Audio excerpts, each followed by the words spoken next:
سورت الاعراف آیت نمبر 7۔ فَلَنَقُصَّنَّ عَلَيْهِمْ بِعِلْمٍ، یقیناً ہم ان کے سامنے ضرور اپنے پورے علم کے ساتھ بیان کریں گے۔ وَمَا كُنَّا غَائِبِينَ، اور ہم کہیں غائب نہ تھی، یعنی ہم سب کچھ سن رہے تھے اور دیکھ رہے تھے اور ان کے عمل کے وقت غائب نہیں تھے۔ سورۃ یونس اور سورۃ مجادلہ میں بھی اسی طرح کا ایک آیتیں آئیں گی۔ اگر وہ خاموش رہیں گے یا غلط بات کریں گے تو ہم خود پورے علم کے ساتھ بتا دیں گے، یعنی دلیل بھی ساتھ ہوگی، خود ان کے اعضاء بھی گواہی دیں گے۔ پھر قرآن کی آیتوں سے ہمیں پتہ چلتا ہے سورۃ زلزال میں زمین بھی گواہی دے گی، امت محمد صلی اللہ علیہ وسلم بھی گواہی دے گی، اور جہنم کے دروغہ کے سامنے وہ خود اپنی زبان سے مان جائیں گے۔ تو یہ ساری چیزیں ان کے خلاف یا حق میں گواہیاں دیں گی۔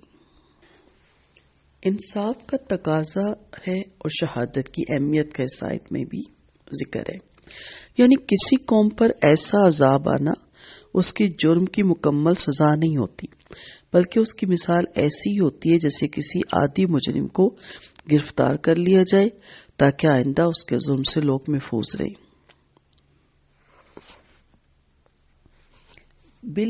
بالالفاظ دیگر اس قوم کے مظالم اور دوسری اقوام کو بھی متاثر نہ کرنے لگے۔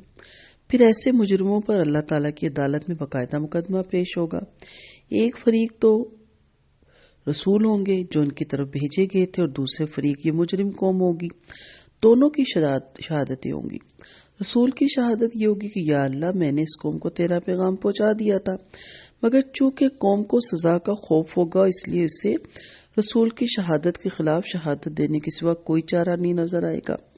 پھر اللہ تعالیٰ ان پر پوری حقیقت حال واضح فرمائیں گے، کیونکہ اللہ تعالیٰ سے تو کوئی کسی وقت بھی کوئی چیز پوشیدہ نہیں تھی، مگر اللہ تعالیٰ کی اس وضاحت کے باوجود ان پر فرد جرم عائد نہیں کی جائے گی، بلکہ ان کے اعضاء اللہ تعالیٰ ان کو زبان عطا کریں گے جن سے اس جرم کے دوران کام لیا گیا ہوگا۔ وہ ان مجرموں کے خلاف شہادت دیں گے۔ پھر جب شہادت کے نصاب کی تکمیل ہو جائے گی تو اس وقت ان پر فرد جرم عائد ہو جائے گی اور انہیں سزا دی جائے گی، جیسا کہ قرآن کی بعض دوسری آیات میں یہ وضاحت موجود ہے۔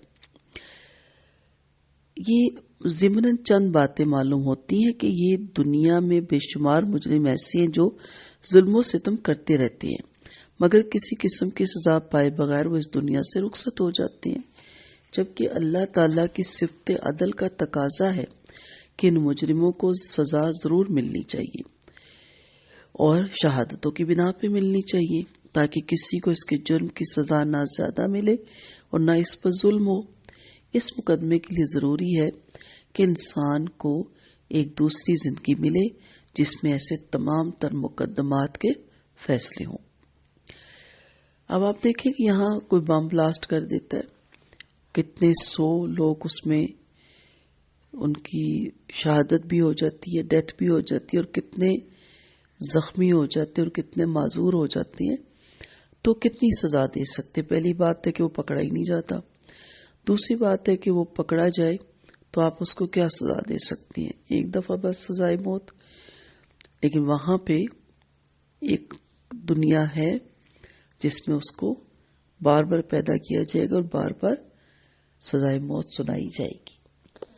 اسی طرح کسی کے قتل میں، کسی کو اس مقام پہ پہنچانے میں کہ وہ مجبور ہو گیا خودکشی کرنے میں، تو جتنے لوگوں کا ہاتھ ہوگا بظاہر ہمیں دکھائی نہیں دیں گے، لیکن اللہ تعالیٰ تو حاضر ہیں۔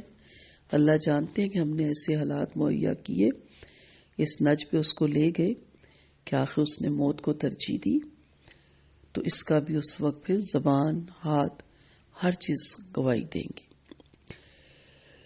فیصلہ کرنے کے لیے شہادت ضروری ہے۔ دوسری بات اس سے یہ معلوم ہوئی کہ قاضی محض اپنے علم کی بنا پر مقدمے کا فیصلہ نہیں دے سکتا،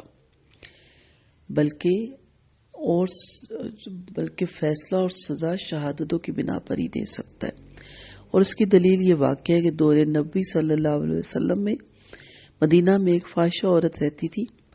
لوگوں کی اس کے ہاں آمد و رفت کی وجہ سے اس کی فحاشی کھل کر سامنے آ چکی تھی اور زبانہ ذات عام تھی. اس کے متعلق ایک دفعہ آپ صلی اللہ علیہ وسلم نے فرمایا اگر شہادتوں کا نصاب اور نظام نہ ہوتا تو میں اس عورت کو رجم کرتا. یعنی جب تک کوئی شہادت نہیں دے گا دنیا میں سزا نہیں دی جائے گی.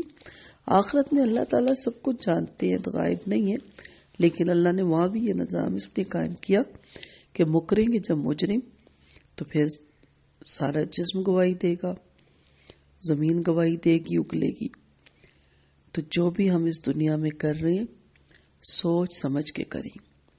کل یہ سب ہمارا کیا دھرا ہمارے سامنے آئے گا. یہاں میں آپ کے سامنے بچ سکتی ہوں، آپ میرے سامنے وضاحتیں بھی دے سکتے ہیں کیونکہ یہ ہوا تھا اس لیے یہ ہوا. لیکن وہاں کیونکہ اور اگر مگر نہیں چلے گا. وہاں تو سیدھی سادی بات کہ میں نے کیا کیا، میرے پھر جسم گواہی دے گا. تو اس لیے یہ عارضی دنیا ہے. اس عارضی دنیا کی خوشیوں کے لیے اپنی ابدی زندگی اب خراب مت کریں. جو بھی کام کریں سوچ سمجھ کے کریں. اس دن کا ذہن میں رکھیں کہ جس دن اللہ کے ہاں اس کی پیشی ہوگی. اللہ تعالیٰ ہم سب کو جہنم کے عذابوں سے محفوظ رکھے. آمین.